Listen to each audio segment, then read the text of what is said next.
Good morning, good afternoon, good night. I'm Blackbright, broadcasting out of the UK.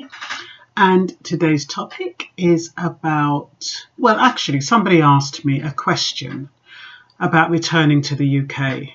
They've been out of the country for about 20 years.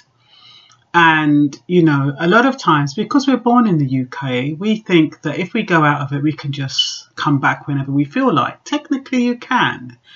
You don't lose your citizenship unless you committed an act of terrorism or done something really terrible.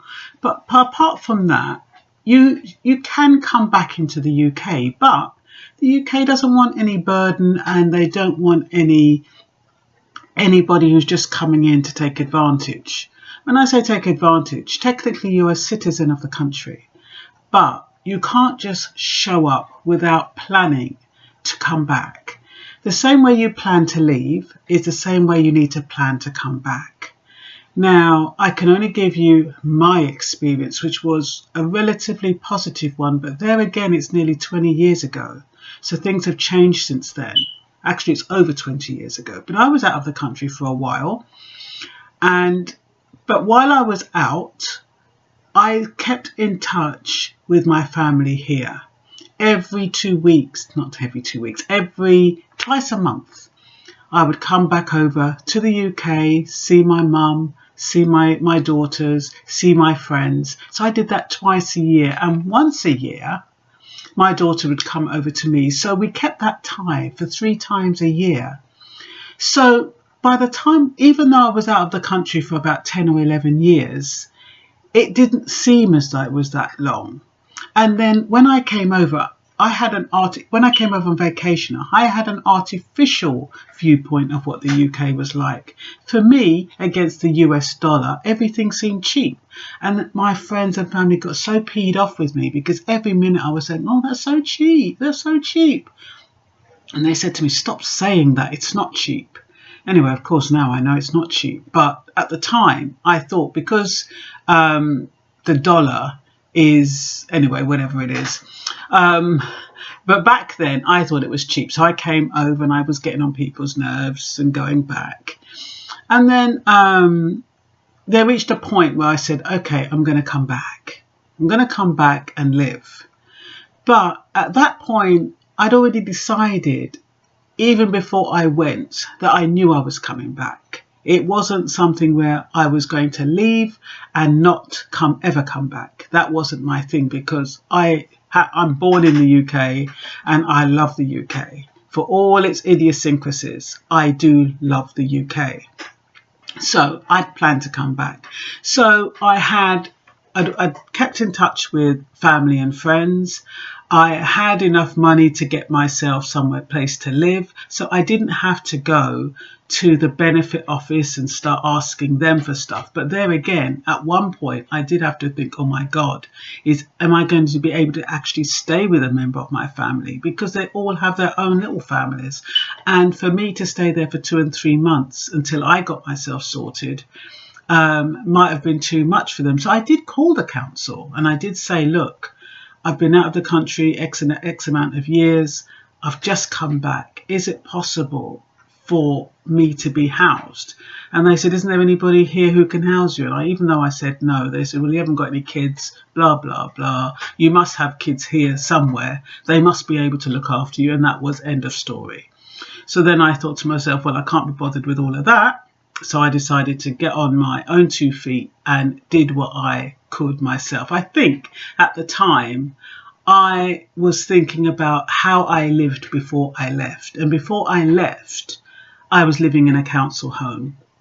But since then, my lifestyle changed quite dramatically. So it wasn't feasible for me to come back, even though I thought it would be a quick fix. It wouldn't have been a quick fix. So basically, if you're coming back to the UK, it's not easy if you have to depend on anyone. It's going to be difficult. Hopefully, if you're coming back, you've established ties in the country, you know who you're going to come back to, you've got enough money to get yourself a place, you've got somebody where you can tide yourself over until you get yourself sorted, you've got savings and all of that kind of stuff. Because I tell you something, if you're coming over here without nothing, if you're coming over here with a couple of, maybe £100, $100 or £100, depending on where you're coming from, that's not really going to cut it, because where can you live? Who are you going to live with? How are you going to supplement yourself? You don't want to be a burden. If you are going to stay at someone, you want to be able to say to them, look, I don't have much, but I can give you £50 a week, £75 a week, £100 a week, £50. I don't think that's going to cut it either. But then again, it depends on that individual's means. So what's going to happen is, if you come over and you really don't have family here, or your family's outgrown, or your family is somewhere else, you're going to be in a sticky situation. And we don't want you coming back to the UK and ending up homeless. Because when you come back to the UK, if you don't have much money and you don't know where you're going to live and you don't have any family over here, that means you're going to have to go to the dole or the local authority or something. And what they're going to do, they're going to put you through an habitual residence test. What that is that they ask you a host of questions, and I'm going to outline some of them in a minute. And it's how you answer those questions is going to determine whether or not they're going to help you. And it has overarching implications, because if you don't pass the habitual residence test, you don't get no help with housing. If you're homeless, you don't, because as far as they're concerned, you don't pass it. So anyway, I'm going to let you know what the questions are that you need to ask. Okay. Because the UK is not going to be how you left it. I came back after 10 years and it was totally different. Because do you remember those days when you could rely on any contractor? Everybody was reliable, from materials, the clothes that you bought, like Marks and Spencer's and British Home Stores, all good quality clothes. If you got a contractor, high standard, all that's changed. I was fortunate. I got a contractor and just happened to be a good one. But you can't take it for granted anymore. Everything has changed. But that was the biggest change I saw. Okay, let me find out.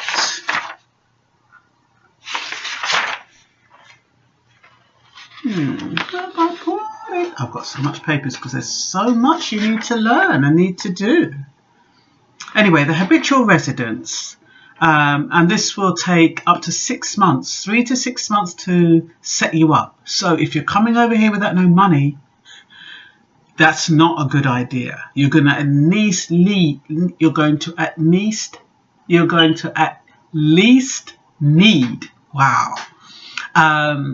enough money to get you by for 6 months. That's asking somebody to put you up and paying them some money, being able to buy your food, whatever it is you need to do. You're going to need to be self-sufficient for 6 months. Okay, these are the kind of questions that they're going to ask you.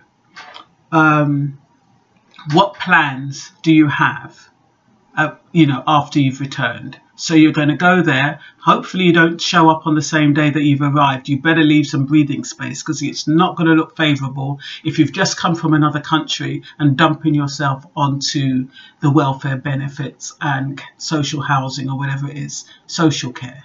So they'll ask you what your plans are for returning. Hopefully you would have been applying for jobs from abroad.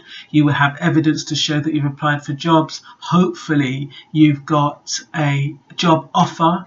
If it falls through subsequently, that's not your fault. But at least you have something to show that you've shown due diligence about being self-sufficient once you arrive. They're going to ask you, when did you plan to come back? Did you plan to come back? Because some people, they up and leave and go to places like America or Australia or Canada.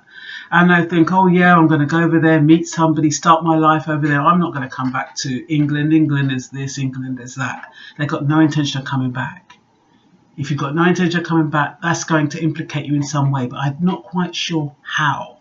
So be careful when you talk about, when they ask you, did you intend to come back? I would say yes. What were you doing out when you was outside the country? They're going to want to know all your activities, what you were doing. Did you buy properties? Were you working? Where were you working? All those kind of stuff. Did you accrue any assets? So they're going to need to know all of that. And if you've got any foreign properties, you know you're going to have, if you haven't sold it, you know you're going to have to pay tax on that if you've still got them. Yeah, what are your assets and income while abroad? They don't tax your income though. How much do you have in savings? They're going to want to know that because, of course, I think you're allowed about 10,000 and still be able to claim benefits, even though you've got 10,000 savings. Because I know when I was redundant, that's what they told me. I don't know if it's changed, but then it was 10,000. They'll want to know whether or not you were contributing national insurance while you was abroad, because sometimes in some places you can have a direct debit that pays your national insurance, especially if you plan to come back. And that's another way they'll know whether or not you were planning to come back, because if you were planning to come back after 20 years and you haven't been paying into your national insurance, how are you supposed to get your pension? You know what I mean? I know when you're young you don't think about those things, but that is important. Were you paying your national insurance contributions while you were away? What have you done about securing a UK home before you arrive? That means, have you been looking online? Have you, got in touch with any friends who've been looking for you? Do you have a place to come back to or a place to stay? How strong is your settled intention? In other words, do you really intend to stay for good? You're not just going to stay here for a couple of months or years, take the benefits and then chip. I guess that's what that means. What they're also asking is indirectly is, are you planning to succeed or are you planning to fail? Because if you come over here without nothing, you're planning to fail. If you come over here prepared and you've got your little bit of money, you've got somewhere to live, you've got a job to come to, they know that you're a serious person. If something's gone wrong in between, that shouldn't make a difference. But providing you can show evidence of good intention when you come back, that should be adequate. But like I said, you never know what the real deal is. Yeah, let me say, maintain tips. Oh yeah, did you maintain ties while you were abroad? Who were you in touch with? That's very, very important, because if you say you plan to come back, how come you didn't maintain any ties?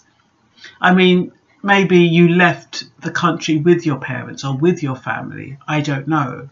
But if you did, who have you got in England?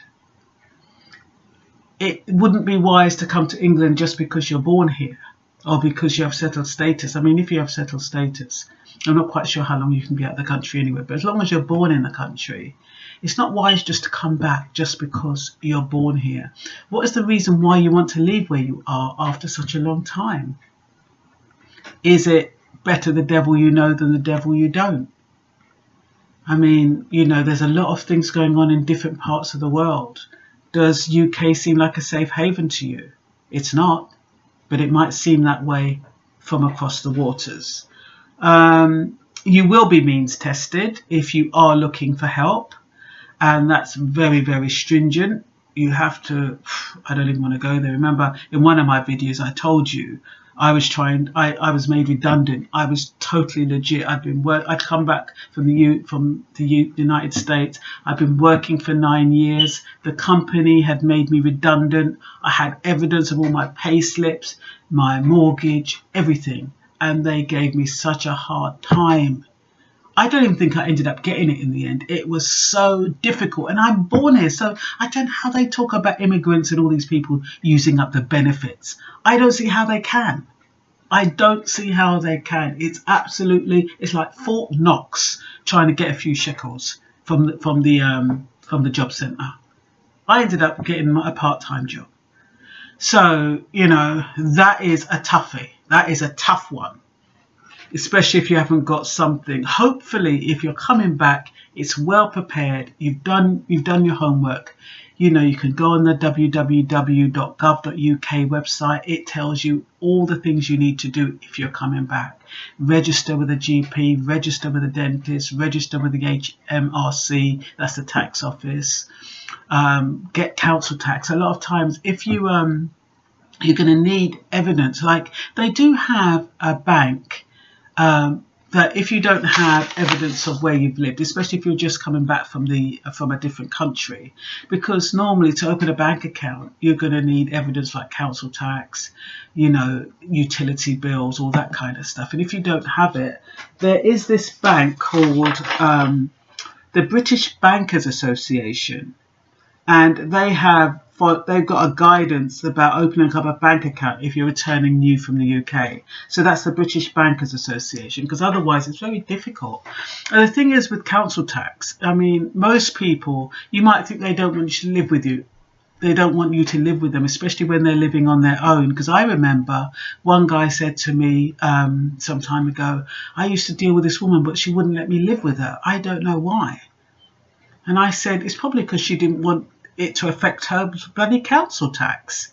I mean, you save a third, or is it 25%, whatever it is, when you live alone. So why would you jeopardise that, having some fella in your house who ain't going to supplement that and, you know, think it's okay? No, it's not okay. So therefore, you have to be in a position to negotiate with somebody who might put you up, and show them that you know your homework. Look, I'm going to need to stay here. I appreciate that might impact on your council tax.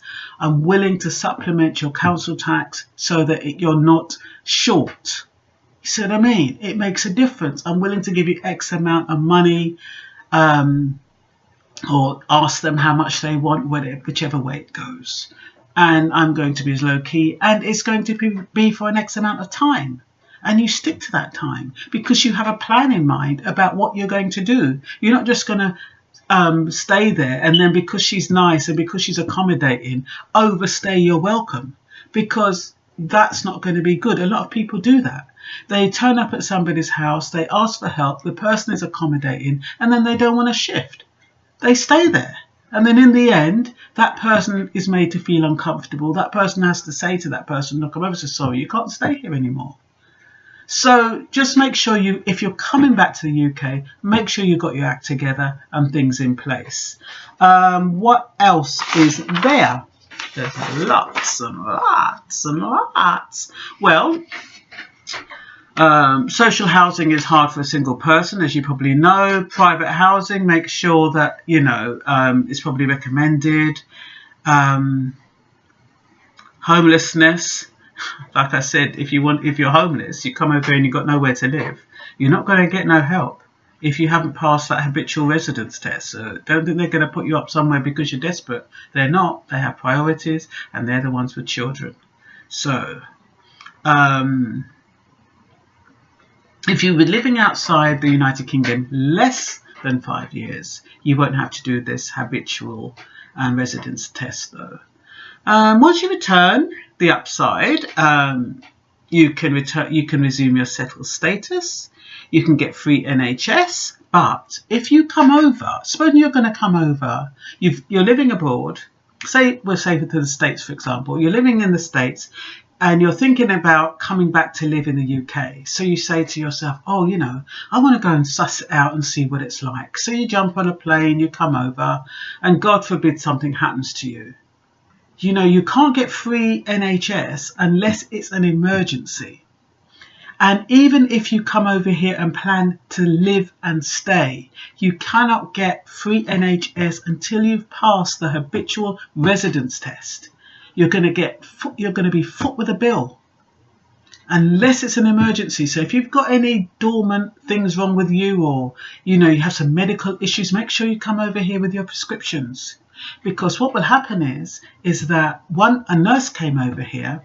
She lived abroad. She's a UK citizen, but she lived abroad. Anyway, she comes over here, something happens to her, and they find that she's got cancer. She had some treatment while she was here, and they billed her 4,000 quid. Now, she's up in arms, but that is their right to do that. So if you've got anything going on wrong with you, don't think you can come over here and go straight to the NHS. You won't be able to. You're going to get a bill. Also, if you're leaving the United States, they have something called departure tax. You might be liable for that. And if you don't pay it, they'll be on your back. So you've got to make sure that everything is clean. Make sure you haven't left any debts behind. Because, you don't want to come over here criminalised. Make sure if you've committed a crime, that's going to be a problem. Because how are you going to get a job if you've got a criminal record? So you're already on a poor footing. So hopefully, if you're looking to come back to the UK, you're clean, you're stable, you've got everything correct, you've got all your finances sorted, and you're good to go. What else is there? Yeah, you can... Ordinary residence, which is what you're going to get once you're here, is you've taken out your NHS number. You can get that from the Gov website. You've got your GP, you're going to be paying UK taxes, you pay national insurance, you own or rent a property, and you can show evidence of that. That is what they call ordinary residents, like me and like the majority of people who live here. You're legally allowed to live in the country. And like you, if you're born in the UK, you've gone out of the country for a while, you probably didn't expect to come back, but now you're thinking about coming back, and this is what you're going to be faced with. It's not going to be easy. So think hard about whether or not you want to come back, or whether it's okay where you are. You can find your national insurance records. If you were paying national insurance stamps before you left, you can actually find out how much you've paid into. Because some people have enough money and they can top it up. I was fortunate. I was out of the country. I just made it back just in time not to lose my whatever you call it, the calculations. Anyway, for the national insurance records, that is www.gov, that's G for giraffe, O for Oscar, V for Victor, .uk/tax-return-UK. And that will tell you your national insurance records, and also tell you your anything you need to know about tax, coming back, and all that stuff. Remember, when you come back, there's going to be an adverse culture shock. I mean, when I came back, I tell you something, I had family here. Remember, I was coming here twice a year, and my daughters were coming to me once a year. So that's 3 times a year. And yet it took me 11 years to be acclimatized, 11 years to establish my old friendships, to get back into my family without them feeling skeptical. Is she going to leave me again? Is she going to go? All that kind of stuff, that kind of instability that they felt when I left. Because I left because I felt as though I had to at the time, without going into too much detail. But, it took a long time to build up that trust with those I left behind. In fact, like I said, 10 to 11 years. Now I feel acclimatized. I feel as though I never left. But look how many years I've been here now. I came here 2001, October 2000. And October 2000. Look how long it's taken me. So when you're thinking about that, I did a good move when I came. I came at the right time. And sometimes it's all about timing. Anyway, if I keep on, I'm going to go on forever with this. I don't really want to. I'm going to stop it now, because otherwise it's going to go on too long. It's actually gone on too long. So I'm going to stop it there. I think make sure you register to vote, register with a dentist, open a bank account, register with HMRC, register with the voters. Did I say that? Yep. And council tax, all of that stuff. Bye.